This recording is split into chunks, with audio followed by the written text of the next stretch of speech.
Juru bicara Gedung Putih Karoline Leavitt membahas operasi Epic Fury yang sedang berlangsung terhadap Iran, tujuan misi tersebut, dan masa depan Iran di bawah strategi Presiden Trump. Ia memberikan pembaruan tentang keberhasilan militer AS, membahas rencana Trump untuk kepemimpinan baru di Iran, dan menyinggung sikap AS terhadap Rusia. Support for rapidly increasing the ability of U.S. manufacturers to produce American-made weapons, which we know are the best in the world. The president signed an executive order on this earlier this year. This is a long-held policy objective of this administration, and so he'll be speaking directly with these defense contractors. But of course, as the president has maintained, we have more than enough ammunition, weapons, stockpiles to achieve the objectives of Operation Epic Fury and beyond. After that, you'll be hearing from the president directly at 4 p.m. in the East Room at the College Sports Roundtable. We have coaches and we have scholars and we have athletes from around the country who will be joining. I know some lawmakers will be up there as well. President, again, a long-sought goal is to fix college sports, and so he'll be holding a roundtable to hear from all of these great people in the, this afternoon, and you'll see him up there as well. Why don't we take a few questions? Sure. Thank you very much. The president said that we're not going through all of this so that we can end up with another Khamenei, and he also said that we can keep this up forever. Does that mean that this current mentality in Iran remains in place? You're going to have to keep doing the fight.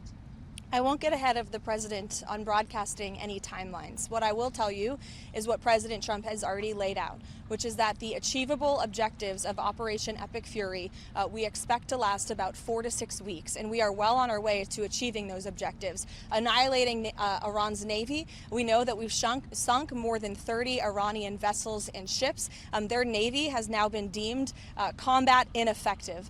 Taking out the ballistic missile threat that Iran posed to the United States and our troops and bases in the region, we have done a tremendous job. The United States military has done a tremendous job at achieving that objective thus far. Just 6 days in, the retaliatory ballistic missile strikes from Iran are now down 90%. Of course, ensuring Iran can never obtain a nuclear weapon as well, and significantly weakening their proxies in the region, which we know are responsible for the deaths of Americans. And we've seen Hezbollah and the Houthis hardly putting up a fight over the course of the last 6 days. Ultimately, the president has made it very clear he wants to take out the threat of Iran to the United States, and Operation Epic Fury is well on its way to doing that.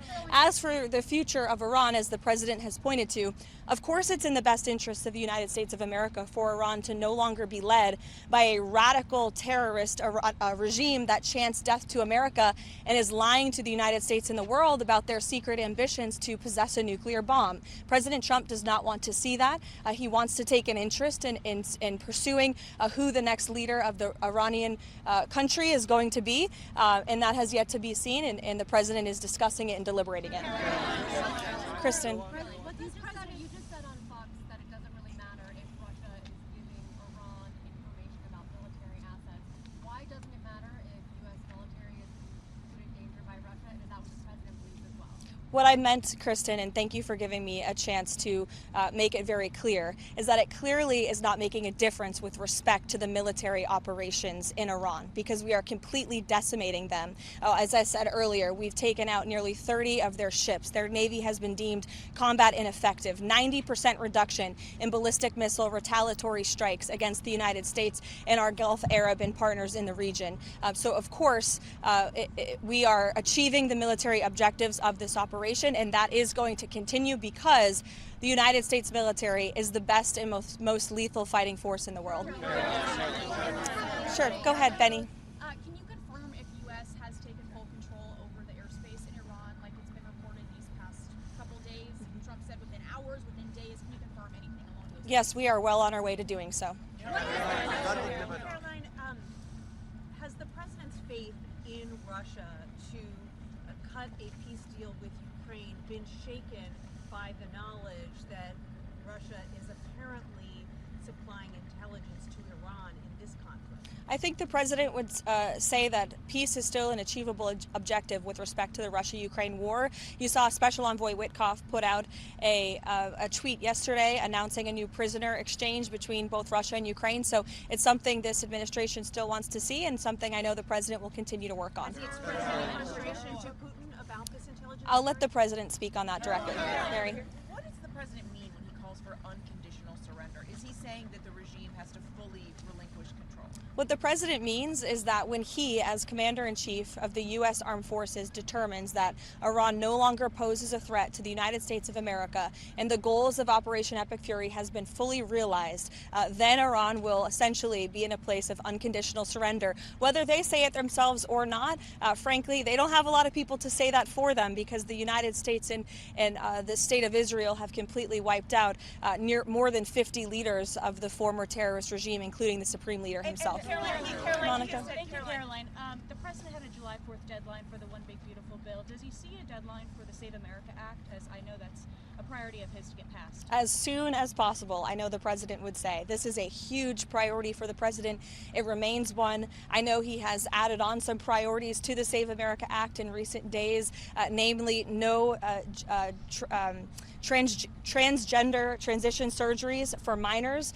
We are not going to tolerate the mutilation of young children in this country, and no men in women's sports. And the president putting all of these priorities together, it speaks to just how common sense they are. These are all common sense priorities of this president that are backed by the vast majority of Americans, and he wants Republicans to act on them as quickly as possible. Thank you. Ken Paxton laid out some conditions yesterday, saying that he would drop out of the race if Senate leadership on the Republican side agreed to, getting rid of the filibuster, for example. What are the president's thoughts on that? I won't get ahead of the president on the Texas Senate race. I know it's of great interest to everyone. I'm no longer his political spokesperson. I'm a government spokesperson, so I'll let him speak on that directly. You elaborated on the president's decision to tap Markwayne Mullin as the next DHS secretary. Can you talk a little bit about the rationale for the choice, why Mullin was the best candidate in his eyes, and also your message to congressional Democrats who continue to keep the DHS unfunded?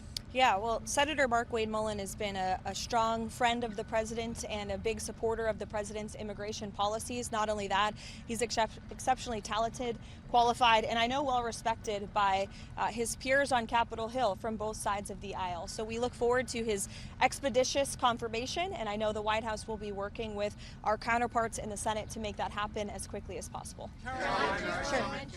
Thank you, Caroline. The president has said he wants to be involved in Iran's future. He has also called the son of Supreme Leader Khamenei a lightweight, and he has also said that United States strikes have taken out the potential candidates. So does the United States now have any candidates, or looking at candidates who may lead Iran for the future? I know there's a number of people that our intelligence agencies and the United States government are looking at, but I won't get any further on that.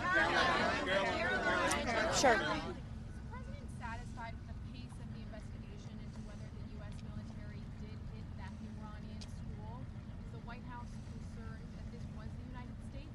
Again, as I said at the briefing 2 days ago, I don't have any updates with respect to the investigation. I would expect those to come from the Pentagon.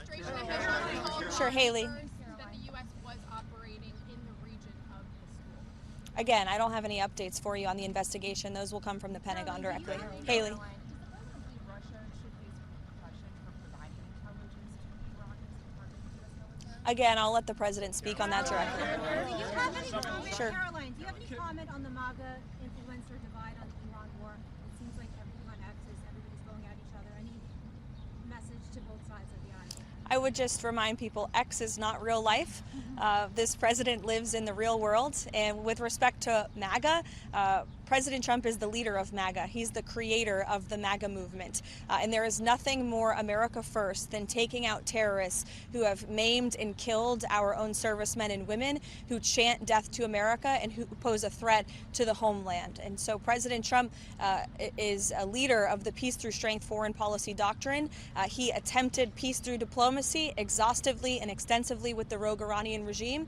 And so they have been struck with the strength and the sheer might and will of the United States Armed Forces, and President Trump has proven he's a man of his word. If you go back and look, not just over the past year as president, but in his first term and in many years in his private life as well, when he has said that the Iranian regime can never obtain a nuclear bomb, well, now he's finally acting on it, and he has the courage to do what so many presidents in the past did not. We'll see you guys later. Jelajahi cara baru mendapatkan informasi. Download MetroTV Extend sekarang.